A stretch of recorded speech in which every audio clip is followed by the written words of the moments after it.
Assalamualaikum warahmatullahi wabarakatuh. Perkenalkan, nama saya Winnie Yuniar Pusparani dengan NIM 242100056, Program Studi Pendidikan Bahasa dan Sastra Indonesia kelas A2 2024. Di sini saya akan mempresentasikan mengenai teori humanistik di dalam pembelajaran. Yang pertama adalah latar belakang. Teori belajar bahasa berakar pada kebutuhan untuk memahami bagaimana manusia memperoleh, memproses, dan menggunakan bahasa. Teori belajar bahasa sangat penting karena memberikan kerangka bagi guru dalam mengajarkan bahasa secara efektif. Selain itu, pemahaman teori-teori ini memfasilitasi pengembangan model pembelajaran yang inovatif, sehingga siswa tidak merasa jenuh dan lebih mudah menyerap materi. Pengertian teori humanistik. Pendekatan humanistik dalam pendidikan menekankan pada perkembangan positif. Pendekatan yang berfokus pada potensi manusia untuk mencari dan menemukan kemampuan yang mereka punya dan juga mengembangkan kemampuan tersebut. Ciri utama pendekatan humanistik yaitu bahwa yang dilihat adalah perilaku manusia, bukan spesies lain. Di dalam teori belajar humanistik, belajar dianggap berhasil jika pelajar memahami lingkungannya dan dirinya sendiri. Di sini ada kelebihannya. Yang pertama itu, pembelajaran yang saling menghargai. Yang dimaksud itu jika mengacu pada pendekatan yang menempatkan peserta didik sebagai individu yang unik. Lalu adanya kebebasan berpendapat. Yang dimaksud itu, jadi kita itu dapat secara leluasa mengutarakan suara kita. Kebebasan mengungkapkan gagasan. Yang dimaksud itu jadi tidak jauh beda dengan kebebasan berpendapat, hanya saja perbedaannya gagasan atau juga ide gitu. Lalu ada mengedepankan akan hal-hal yang bernuansa demokratis. Yang dimaksud itu, jadi teori ini menjadikan prinsip-prinsip demokrasi sebagai dasar dalam setiap interaksi atau proses. Di dalam konteks pendidikan, mengacu pada pendekatan yang mendorong keterlibatan semua pihak. Dan di sini ada kekurangannya. Yang pertama, kurangnya struktur. Lalu yang kedua, kurangnya penekanan pada kemampuan kognitif. Yang ketiga, tantangan penilaian. Penilaian di dalam teori humanistik ini menghadapi beberapa tantangan, karena pendekatan ini berfokus pada aspek subjektif manusia.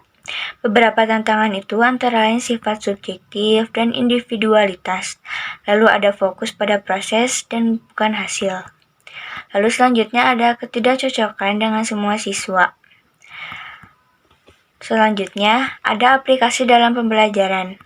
Teori ini dianggap lebih dekat dengan bidang filsafat, teori kepribadian, dan psikoterapi daripada bidang kependidikan. Namun, karena sifatnya yang ideal itu memanusiakan manusia, maka teori humanistik mampu memberikan arah terhadap semua komponen pembelajaran untuk mendukung tercapainya tujuan tersebut. Walaupun belum ada pedoman baku tentang langkah-langkah pembelajaran, namun ada yang bisa menjadi sebuah acuan yang dikemukakan oleh Suciati dan Prasetya Irawan tahun 2001. Yang pertama itu menentukan tujuan-tujuan pembelajaran, menentukan materi pembelajaran. Yang kedua, merancang fasilitas belajar seperti lingkungan dan media pembelajaran. Yang ketiga, mengidentifikasi topik-topik pembelajaran yang memungkinkan siswa secara aktif melibatkan diri atau mengalami dalam belajar.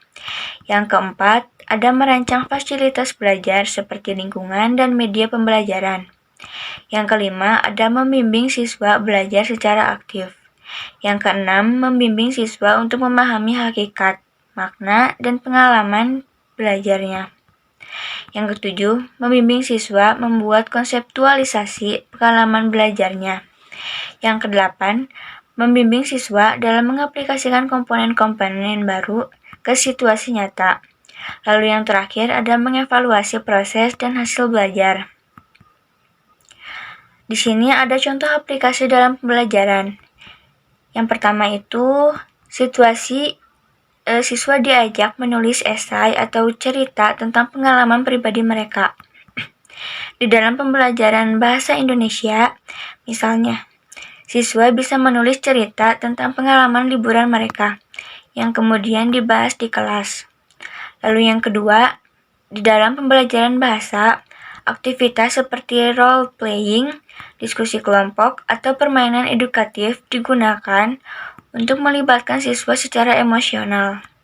Misalnya, dalam kelas bahasa asing, siswa dapat bermain peran sebagai turis dan pemandu wisata untuk melatih keterampilan berbicara. Di sini ada kesimpulan. Teori humanistik merupakan teori yang memanusiakan manusia. Teori ini akan sangat membantu para pendidik dalam memahami arah belajar pada dimensi yang luas, sehingga upaya pembelajaran apapun dan pada konteks manapun akan selalu diarahkan dan dilakukan untuk mencapai tujuannya. Berikut ini ringkasan langkah-langkah pembelajaran yang dikemukakan oleh Suciati dan Prasetya Irawan tahun 2001. Yang pertama, menentukan tujuan dan materi pembelajaran. Yang kedua, ada mengidentifikasi kemampuan awal dan topik yang akan dibahas pada pembelajaran. Yang ketiga, merancang fasilitas belajar, membimbing siswa secara aktif, dan untuk memahami hakikat dan makna belajar. Lalu, membimbing siswa untuk membuat konseptualisasi pengalaman dan mengaplikasikan komponen ke kehidupan nyata, serta mengevaluasi proses dari hasil belajar. Mungkin cukup sekian yang dapat saya sampaikan. Mohon maaf apabila ada kekurangan atau kesalahan dalam pengucapan. Wassalamualaikum warahmatullahi wabarakatuh.